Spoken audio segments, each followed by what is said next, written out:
Selamat datang kembali di Eksplorasi Mendalam kita. Hari ini kita mau bahas dua ide kunci nih dari buku The Coaching Habits Say Less. Iya, yang pertama itu soal pertanyaan dasar apa yang Anda inginkan dari bab 4. Betul. Dan yang kedua, soal seni menjadi nyaman dengan keheningan. Itu dari kelas master pertanyaan bagian 5. Dua hal yang kayaknya nyambung ya. Nah, itu dia. Jadi apa sih yang mau kita gali di sini? Kita pengen tahu gitu, kenapa satu pertanyaan simpel itu bisa jadi penting banget buat interaksi dewasa. Dan juga gimana caranya justru diam sejenak itu malah bisa bikin kita lebih paham ya. Paham orang lain, paham diri sendiri juga mungkin. Tepat. Oke, kita mulai dari pertanyaan kuncinya dulu ya. Apa yang Anda inginkan? Kedengarannya simpel banget. Simple tapi dalam. Peter Block yang dikutip di sumber kita bilang ini tuh inti hubungan dewasa ke dewasa. Maksudnya gimana tuh? Ya, kemampuan kita untuk minta apa yang kita mau, tapi dengan kesadaran penuh kalau jawabannya bisa aja enggak, gitu. Oh, oke. Berani minta tapi juga siap ditolak. Itu butuh kedewasaan ya? Betul. Dan yang menarik nih, pertanyaan ini ternyata seringkali susah banget dijawab. Kenapa ya? Padahal kan cuma nanya mau apa. Iya, tapi sumber kita bilang alasannya macam-macam. Seringnya kita sendiri nggak yakin. Apa sih yang sebenarnya kita inginkan? Benar-benar dari hati gitu? Iya juga ya. Atau mungkin tahu. Tapi, Nah itu. Atau kalaupun tahu, ragu mengungkapkannya. Atau malah kita nggak siap dengar jawabannya, apalagi kalau itu tidak. wah kompleks juga ya ternyata. Jadi ingat kutipan George Bernard Shaw itu. Masalah terbesar komunikasi adalah ilusi bahwa komunikasi telah terjadi. Pas banget.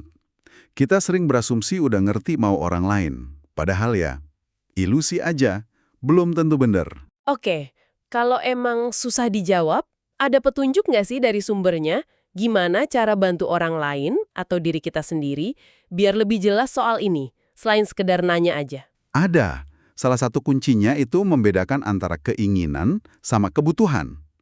Keinginan itu kan yang di permukaan, permintaannya. Oke, Terus kebutuhan, nah kebutuhan itu dorongan yang lebih dalam. Marshall Rosenberg, yang juga dirujuk, mengidentifikasi 9 kebutuhan universal. Kayak kasih sayang, pemahaman, kebebasan, partisipasi, macam-macam lah. jadi keinginan itu cara buat memenuhi kebutuhan. Bisa dibilang gitu. Contohnya, orang minta laporan detil banget, itu keinginannya. Tapi mungkin kebutuhan di baliknya itu rasa aman. Atau kalau pakai istilah Rosenberg, perlindungan. Oh, oke. Jadi kalau kita bisa nangkap kebutuhannya, respon kita bisa lebih pas ya? Tepat. Nggak cuma respons di permukaan aja. Nah, ini nyambungnya seru nih kalau kita kaitin sama neuroscience yang juga dibahas. Konsep Terra quotient itu. Oh iya, Terra, tribe, expectation, rank, autonomy. Gimana tuh hubungannya sama pertanyaan apa yang Anda inginkan? Kuat banget hubungannya. Otak kita kan, kata sumbernya nih, secara nggak sadar terus-terusan mindai lingkungan. 5 kali per detik. Buat nentuin ini aman atau bahaya. Wow, cepet banget. Iya. Nah, waktu kita tulus nanya apa yang Anda inginkan, itu kayak ngehack sistem keamanan otak lawan bicara kita. Ngehack gimana maksudnya? Pertanyaan itu ngirim sinyal aman. Karena pertama, itu nguatin tribe, rasa kekelompokan. Kita nunjukin kita peduli, kita di pihak dia. Oke, tribe. Kedua, itu menghargai rank mereka.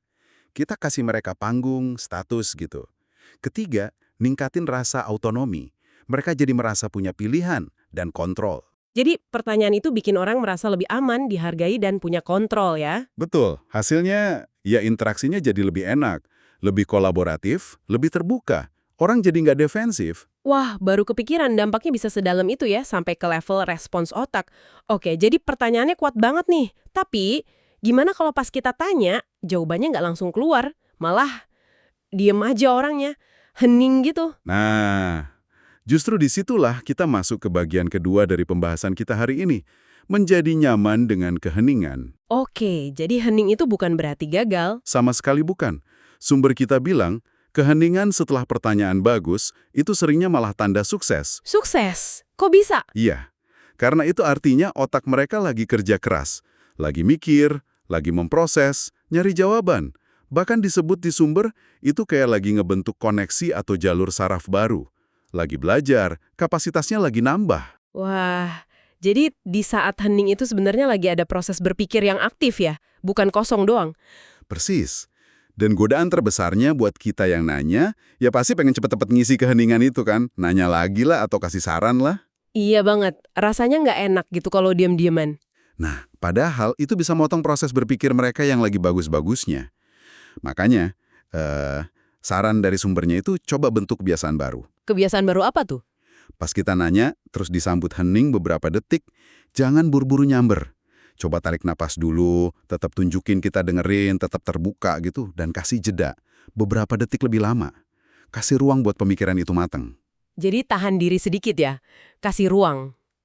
Ini berlaku buat kita yang nanya, dan mungkin buat diri kita sendiri juga ya pas lagi mikir. Bisa jadi, bisa jadi. Jadi, kalau kita rangkum nih ya, pertanyaan apa yang Anda inginkan, itu kayak kunci pembuka buat masuk ke inti masalah atau kebutuhan dalam interaksi dewasa. Oke, kunci pembuka. Dan kemampuan kita buat nyaman sama keheningan yang mungkin muncul setelahnya, itu kayak kita nyediain ruangnya. Ruang supaya jawaban yang bermakna, yang dalam, bisa muncul ke permukaan. Jadi dua-duanya alat komunikasi yang penting banget ya. Banget. Dua sisi mata uang lah istilahnya. Sip. Jadi intinya, pakai pertanyaan itu buat gali lebih dalam, terus pakai keheningan buat memperkaya proses nemuin jawabannya. Kombinasi yang kuat buat pemahaman sejati. Iya, setuju banget.